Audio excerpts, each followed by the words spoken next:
Well, Stacy, when I was 29, my life was on top of the world. I had just finished graduate school and I actually was making money for the first time.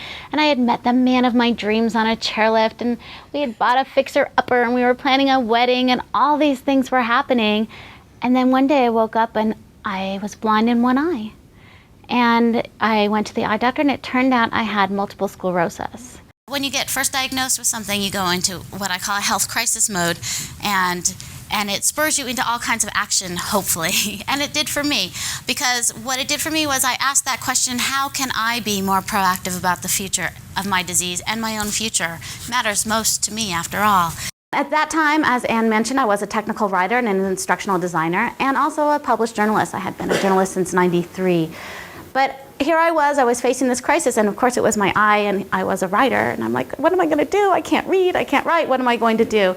And so I started researching, because that was something I already knew how to do. MS is what kind of moved you to make sure that you eat a healthy diet. It's true, Right. because multiple sclerosis is such a capricious disease. It really is a snowflake disease. It affects everyone differently. But, you know, at 29, it's pretty scary to look at your future and say, I'll probably end up in a wheelchair if I don't change my life. Every person's experience is absolutely unique, and I can certainly not speak for anybody else.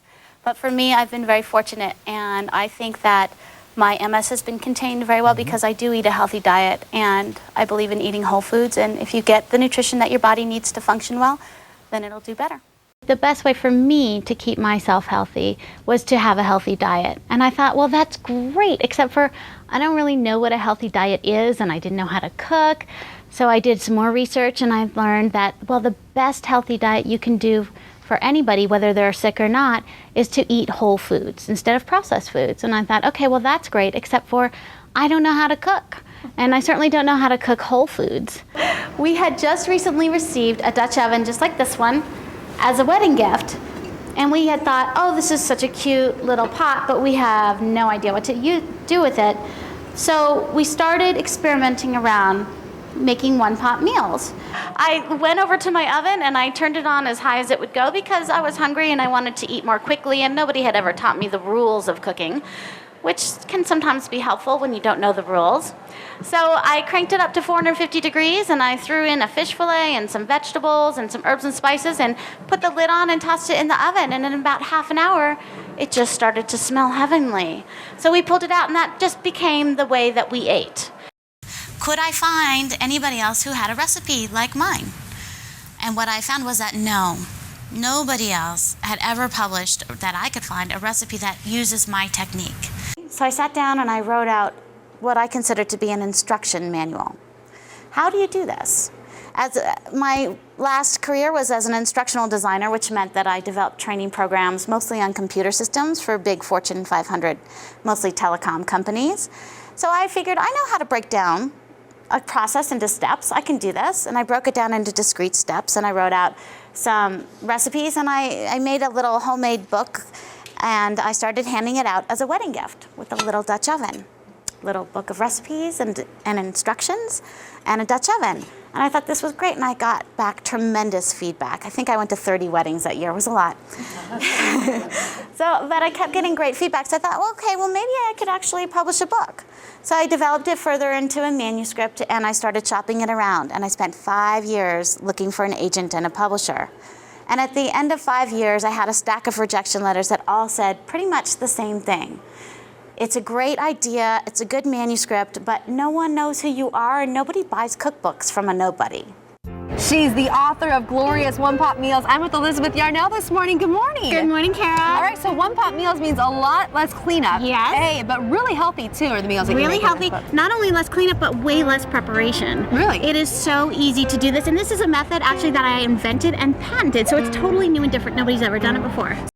So all of a sudden, here in 2005, I was a bona fide inventor, a patent holder. But I still couldn't get published. With my cooking method, none of these cellular walls break down. It's almost like flash cooking.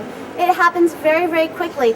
So when it comes out, each ingredient maintains its integrity, and you have actually a whole meal where you have your entree and your carbohydrates and your vegetable side dishes all separate. There's nothing stew-like about it. The average prep time for a Glorious One Pot meal is somewhere around about 15 or 20 minutes. Okay. And then it'll go into the oven for about 45 minutes. One of the big things I've noticed through your recipe and just having you on, your meals are so easy to create.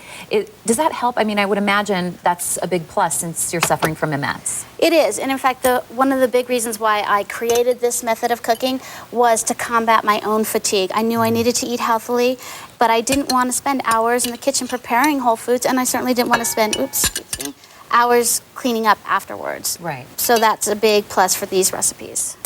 I'm curious now. So it's been about a decade since you were diagnosed. Yeah. So I mean, you seem well. You're so vibrant. I think you talk about this last decade of your journey. It's been.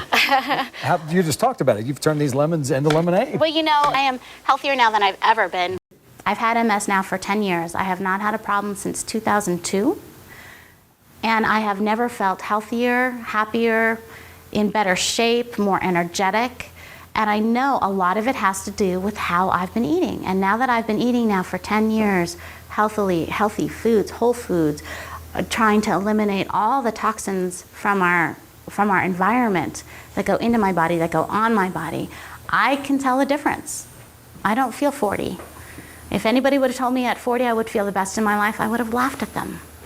But it's true. For it. Now I promote health, wellness, and personal empowerment on stages across the country. What can I do for you today?